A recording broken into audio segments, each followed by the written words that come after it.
One of the most important parts of moving to a country is integrating into its society and culture. While living in Germany, we have begun the process of Germanizing ourselves, but there are some things we just cannot bring ourselves to do, or some things that we cannot agree on whether or not we should do in order to fully integrate ourselves and lose who we are. What are the Germanisms dividing us as a couple in our quest to integrate, and how German have we become?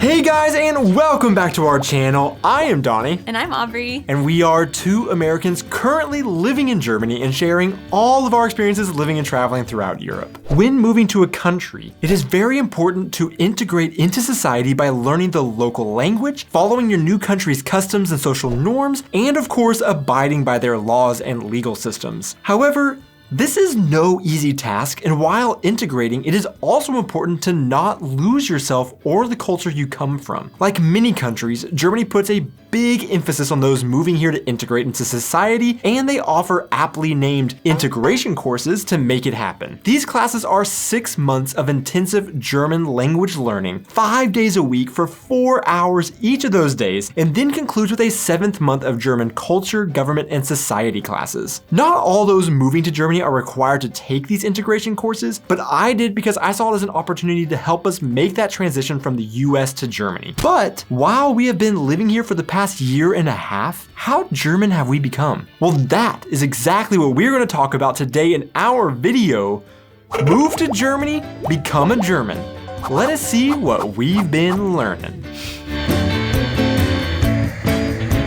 Our experiences are definitely specific to where we are originally from, an average-sized state in the southern US called Oklahoma, and where we live now in the southwestern German state of Rhineland-Pfalz. Both of these places have their own unique subcultures that may not be representative of the two countries as a whole. Therefore, let us know your experiences with these things in the comments below and where you're from. Also, if you're from a different country than these two, we want to hear about what these things are like where you live.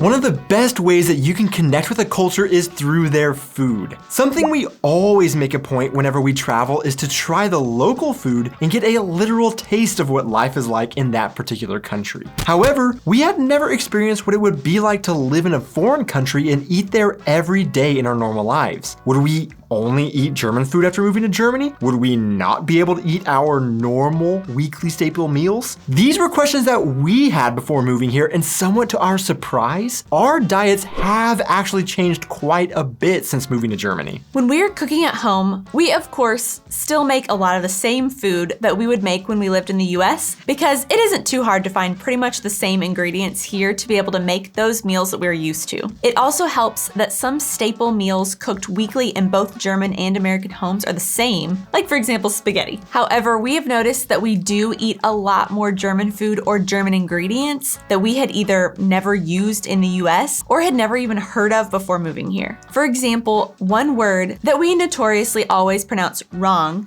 Knödel, has become almost a weekly staple as a side with assorted meals. If you follow us on Instagram, you've also seen how we regularly eat Quark since discovering it, and sometimes even twice a day. We are blown away by that little food's versatility and love finding out new ways of using it. So if you have some fun ways that you like to eat it, let us know so we can try them out. Besides these, there are a lot of pre-prepared foods that we had also never seen in the US that we default to for quick and easy meals to make after a long day of working, like Spätzle, frozen schnitzels, Maultaschen, and more. We go back and forth between missing the bread Germans refuse to actually call bread that we were used to in the US, and going to the bakeries to get fresh loaves that we sometimes can take for granted is so readily available to us. Bratwurst, known in the US simply as just brats, were kind of a special grill party or game day food for us before we moved to Germany that we now do have nearly bi-weekly. So are we saying this is how typical Germans eat every single night?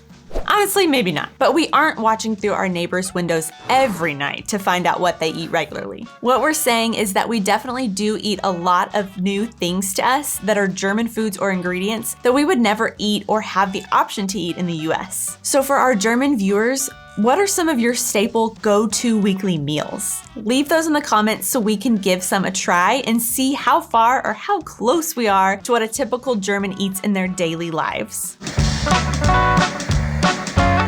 We are going to stick to the food topic for just a moment longer because there is one German cultural tradition that we put up very little fight in adopting and did so basically immediately after moving here. This is also something we already know we will undoubtedly keep for the rest of our lives, and that is Kaffee und Kuchen. Coffee and Kuchen literally is translated as coffee and cake and is the German version of English afternoon tea or Swedish fika. It is a midday pause to meet with friends or family, have coffee, cake, and a nice long chat. According to Condé Nast Traveler, in Germany, the habit of meeting over coffee and something sweet was first established in the late 17th century. Once coffee became more accessible beyond the country's elite, in the 19th century, coffee and Kuchen became a fixture for those seeking a little break from the everyday grind. Kaffee und Kuchen normally takes place between 3 to 4-ish or 3 to 5-ish and on any day of the week. But we do seem to see more people on the weekends filling cafes having coffee and cake while sitting for hours and hours just enjoying life and catching up. Germany's cafes are filled with spectacular assortments of cakes ranging from strudels to Black Forest cake, cheesecakes, Baumkuchen, Bienenstich, Frankfurter Kranz, and so much more. Although not great for our waistlines, we love the culturally devoted time to sit down and enjoy food and friends. It also is one of the few times where you would arrive to something punctually, like the Germans love, but then just completely forget about the time as you relax. This is one thing we have particularly missed since everything has been closed down, but we also regularly incorporate it into our personal home now in lieu of a cafe. As avid coffee and cake connoisseurs ourselves, we want to know from you, what is the best cake that we need to try?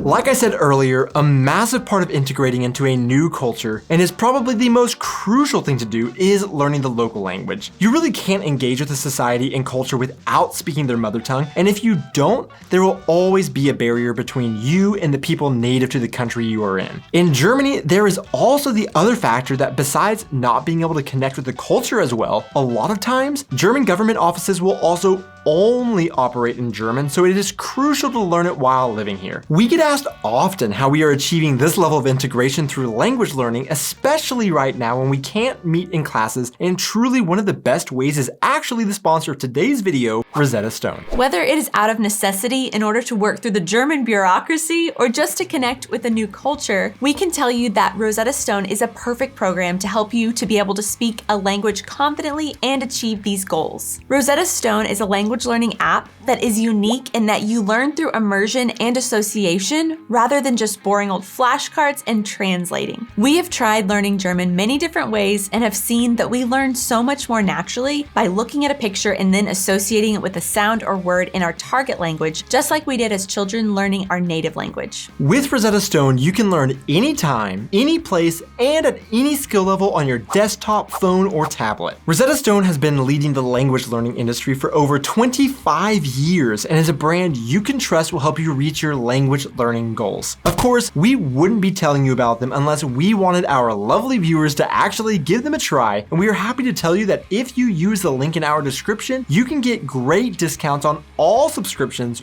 or you can get lifetime Rosetta Stone and get access to all of the languages the app offers for life for only $199. There is one German norm that, to be completely honest, has tried to divide our family, and we have had to have many discussions about whether or not we will adopt it. Donnie is in favor of going full German with this German practice, but it just goes against everything that is taught in our American culture, and I can't bring myself to become comfortable with it.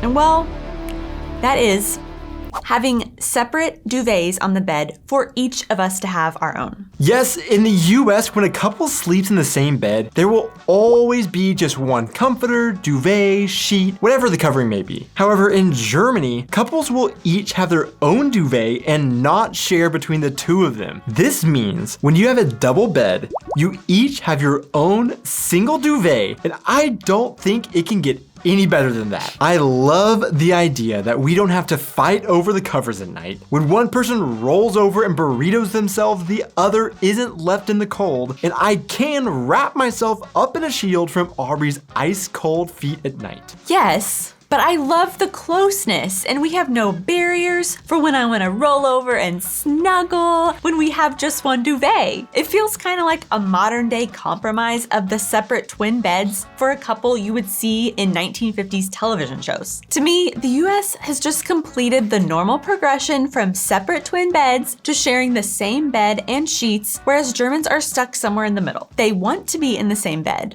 but they just can't give up that physical and probably emotional separation between the two people. Either way you go, this is one thing we have not completely been Germanized on yet, because to this day, we still have just one duvet.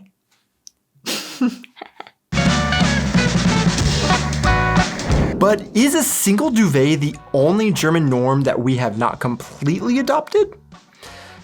Not quite. There is also a classic stereotype and social norm in Germany in which the very rule-following Germans will stand waiting for a crosswalk signal to turn green before walking, even if there are no people or cars in sight. It is pouring rain and freezing. Bei Rot musst du stehen, bei grün darfst du gehen is the famous German quote, meaning when red you must stay, but when it is green you are allowed to go. From our experience, this is definitely a reality in most cases, and when we are out and about, we often see Germans patiently at the crosswalk waiting for the light to turn green before they proceed to cross the street. This is also particularly true when there are children around. Germans pride themselves on setting a good example for die Kinder by not crossing at an inappropriate time and therefore teaching them dangerous and bad habits. However, there are of course a few exceptions, and you will see people jaywalking from time to time, or if there aren't children around, they will go ahead and skirt across the street. But where this seems to be the exception in Germany, this is the norm in the US. Jaywalking is illegal in both countries, yet in the US, it is rare to see a patient American waiting for the red crosswalk man to change to green. If an American sees an opportunity to cross, they will probably just take it. In the American mind, if you are walking and simply crossing the street, it is harmless to go ahead and go if there is no danger or risk. In terms of us Germanizing in this manner, we have caved to social pressures to not cross the road when the light is red for the most part when people are around, so that we don't get a finger wagging and told we did something wrong by the patient Germans. But we also still feel like we are losing precious seconds of our lives standing there waiting. If we are being honest again,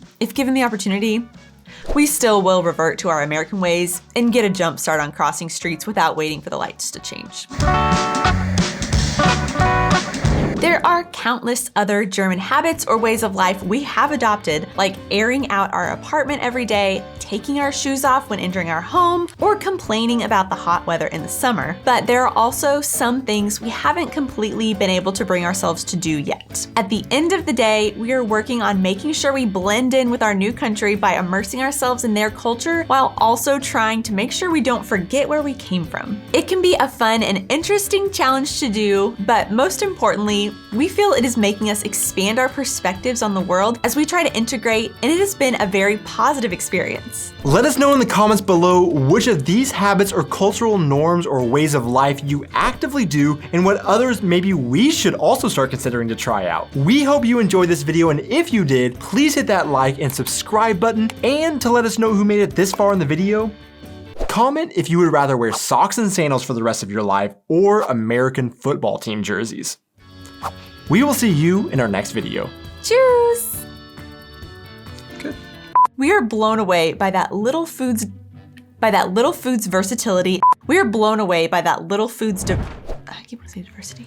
And I don't think it can get Oh, daddy. I said Waiting for the red quath walk. Oh my Dang God. it.